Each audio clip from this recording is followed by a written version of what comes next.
যেটা আমাকে সব থেকে ভয়ঙ্কর লেগেছে, ভয়ঙ্করগুলির মধ্যে একটা ভয়ঙ্কর লেগেছে, সেটা হচ্ছে 3 লক্ষ ভোটার তাদের ফর্মই জমা করেনি। তাই আপনাদের বলবো, কারো কথা শুনে দুটো কাজ একদম করবেন না। প্রথম কথা, দৌড়েতে এই হয়ে যাবে সেই হয়ে যাবে, ফর্ম জমা করিস না, এই কাজটা একদম করবেন না। কারণ আপনাদের জানিয়ে রাখি, এখন সামনে যেটা এসেছে সেটাকে আপনাকে আমাকে পার করতে হবে। ভবিষ্যতে কি আসছে সেটা লড়াই নিতে হবে, লড়াই করে বসতে হবে। আপনাকে 1 ইঞ্চি জায়গাও কেউ ছাড়বে না, তো আপনার জায়গা আপনাকে লড়াই করে করে নিতে হবে গণতান্ত্রিক প্রক্রিয়াতে। কিন্তু এখন যে ফরম্যাট এসেছে, যে গণনা ফর্ম জমা করার কথা বলা হয়েছে, আপনি কারো পাকামো কথা শুনে যেন বিশ্বাস করে ফেলবেন না, ধর আমি জমা দেবো না, এ দিলে ওই হবে সেই দিলে ওই হবে। তাহলে বিহারের মতো 3 লক্ষ ভোটার তাদের গণনা ফর্ম জমা করেনি। আমি অনুরোধ করব, এই ভুল কাজ করবেন না। 2002 সালে ভোটার লিস্টে নাম নয়, আত্মীয়র নামের কথা বলা হয়েছে, ফাদার, মাদার, গ্র্যান্ডফাদার, গ্র্যান্ডমাদার, সেই জায়গায় নির্দিষ্ট ফর্ম ফিল আপ করে জমা দেবেন। এখন দেখা গেল আমার বাড়িতে ফর্ম এসেছে, আমার 2002 এর ভোটার লিস্টে নাম নাই, বাপের নাই, মায়ের নাই, দাদুর নাই, দাদির নাই, আমি ফর্ম জমা করব না। এ কাজ করবেন না। আপনাদের আমি ভিডিও আমার ছাড়া আছে অলরেডি, আপনাদের অঞ্চলে এসে একাধিক প্রোগ্রাম করে বলেছি, ভাঙড় বিধানসভায় একাধিক প্রোগ্রাম করে খাতায় কলমে দেখিয়ে দিয়েছে কিভাবে ফিল আপ করতে হবে ফর্ম। যাদের 2002 সালের ভোটার লিস্টে নাম নাই বা আত্মীয়রও নাম নাই, তারা কি করবে সেই ফরম্যাটটাও আপনাদের আমি দেখিয়ে দিয়েছি। তারা জমা করবেন, নির্দিষ্ট ফর্মটা ফিল আপ করে জমা করবেন। একটাও ফর্ম না বাদ যায়, জমা করতেটা মাথায় রাখবে। আর দ্বিতীয় যে কাজটা, এটা তো মনোযোগ সহকারে করবেন। আর একটা যে কাজ করবেন না, সেই কাজটা হচ্ছে কি, আপনার আত্মীয় কেউ মারা গিয়েছে, কারো কথা শুনে 1000 টাকা 500 টাকা দিলে বলে এটা রাখ, তুই ফর্ম ফিল আপ করে জমা করে দে, এই ফাঁদে যেন কেউ পড়বেন না। কারণ আপনাদের জানিয়ে রাখি, যে ফর্মটাতে আপনারা সই করছেন, সই করার ঠিক আগের লাইনে 1950 সালে জনপ্রতিনিধিত্ব আইনের একটা ধারা উল্লেখ করে ওখানে বলাই আছে, কেউ যদি ভুল তথ্য দিয়ে কারো ফর্ম ফিল আপ করে, যে সিগনেচার করে জমা করছে, তার 1 বছর জেল হতে পারে, জরিমানা হতে পারে, অথবা জেল জরিমানা দুটোই হতে পারে।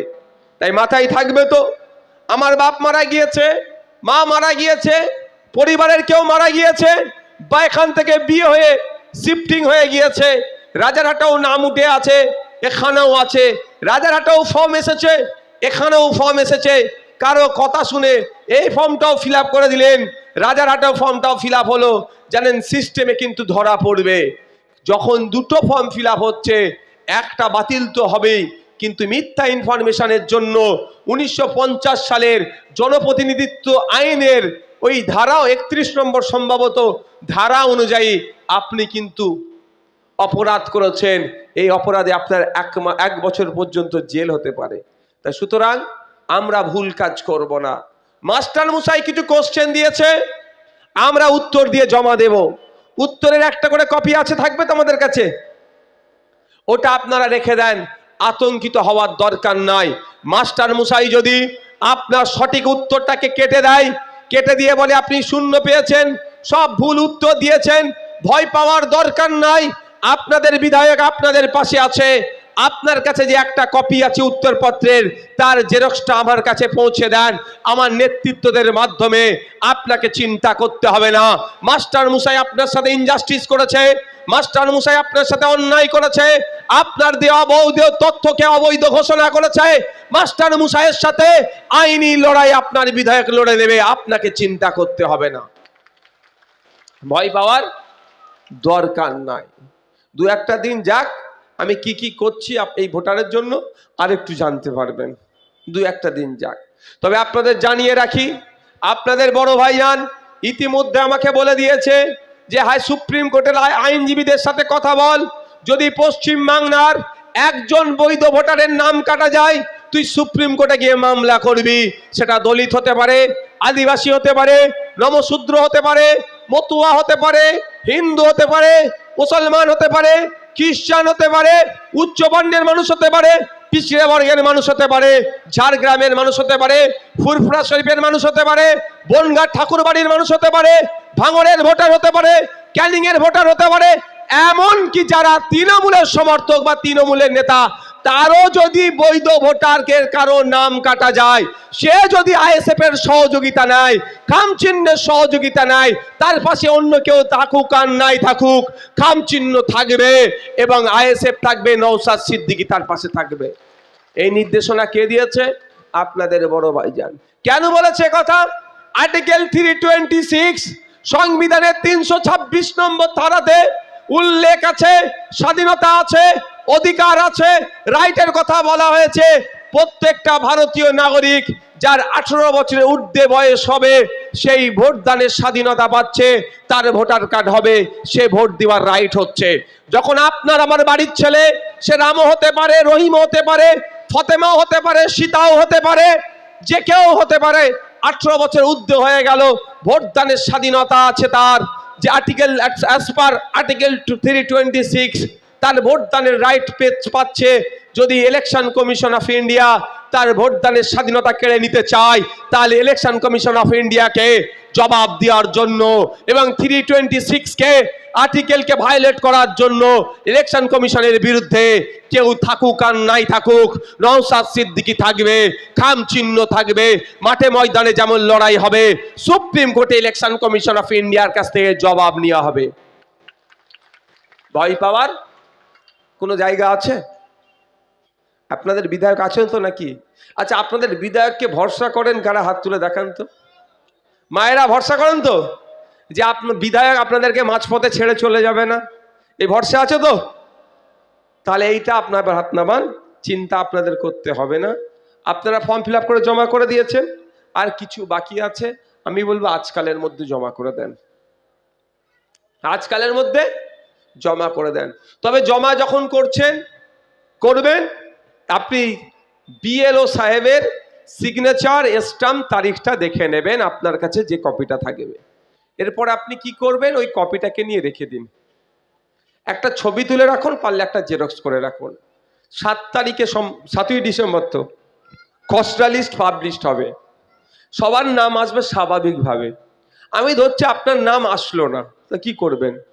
ঘাস মারা খেয়ে নেবেন? যা করছে ভুলভাল কাজ, গলায় দড়িতে টাঙিয়ে যাবেন নাকি? একদম অন্যায় কাজ, চরম অন্যায় কাজ। এ কাজ করবেন না, অনুরোধ করছে। আপনাদের বিধায়ক আছে তো নাকি? বিধায়ককে তো ভরসা করেন যে এক বিধায়ক বাকি 293টাকে হিলিয়ে দিচ্ছে। তাহলে আমার ভাঙড়ের একটা ভোটারের যদি নাম কাটা যায়, তাহলে আমি কি করব বুঝতে পেরেছেন? ছেড়ে কথা বলবো না, 2-1টা দিন পরেই বুঝতে পারবেন আমি কি করছি। এখন আমি বলছি না বিষয়টা, যাক। হ্যাঁ বসো না, বসো বাবু, বসো। রেজাউলের আব্বা তো এটা। আমাদের মধ্যে এসে উপস্থিত হয়েছে আমাদের রক্ত দিয়া চক্ষু ভেজাই, চুপ নাই মোরা চুপ নাই। অপশাসনের এই লৌহ কপাট ভাঙবই মোরা ভাঙবই, হারিয়ে যাওয়া গণতন্ত্র মোরা ফিরিয়ে আনবই মোরা আনবই। হে লৌহ মানব, হে গরিবের কণ্ঠ, লোহার শিকলে তোমাকে বেঁধেছে, রাখে কতদিন দেখব মোরা দেখব। সত্য তুমি তো মিথ্যা তো নও, পবিত্র তোমার ওই দুচরণ। যাহারা তোমায় করছে হেয়, খুলবই ওই মুখোশ খুলবই। শত লাঞ্ছনা শত গুঞ্জন পেরিয়ে করবই হকের প্রতিষ্ঠা করবই। যায় যাক না মোর প্রাণটা, থাকবই তোমার পাশেতে থাকবই। সহস্র অভিনন্দন সহ ভগবানপুর অঞ্চলের সাধারণ কর্মী সমর্থকবৃন্দ, লহমদের লক্ষ কোটি প্রণাম আমি আপনাদের পক্ষ থেকে ভাইজানের হাতে তুলে দিলাম। সবাই একবার হাততালি করো, জোরে হাততালি। ভাইজান জিন্দাবাদ, ইন্ডিয়ান সেকুলার ফ্রন্ট জিন্দাবাদ।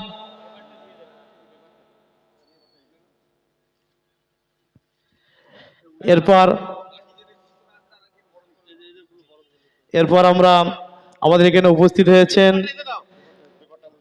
আমাদের মধ্যে উপস্থিত হয়েছেন ভাইজান জিন্দাবাদ, ভাঙড়ের বিধায়ক পীরজাদা নওশাদ সিদ্দিকী সাহেব জিন্দাবাদ। ইন্ডিয়ান সেকুলার ফ্রন্ট জিন্দাবাদ। তারপরে ফুলের মালা পরিয়ে বরণ করে নিচ্ছে, ফুলের তোড়া দিয়ে বরণ করে নিচ্ছেন নাটাপুকুর ব্রাঞ্চ থেকে মোহাম্মদ আব্দুর রশিদ মোল্লা।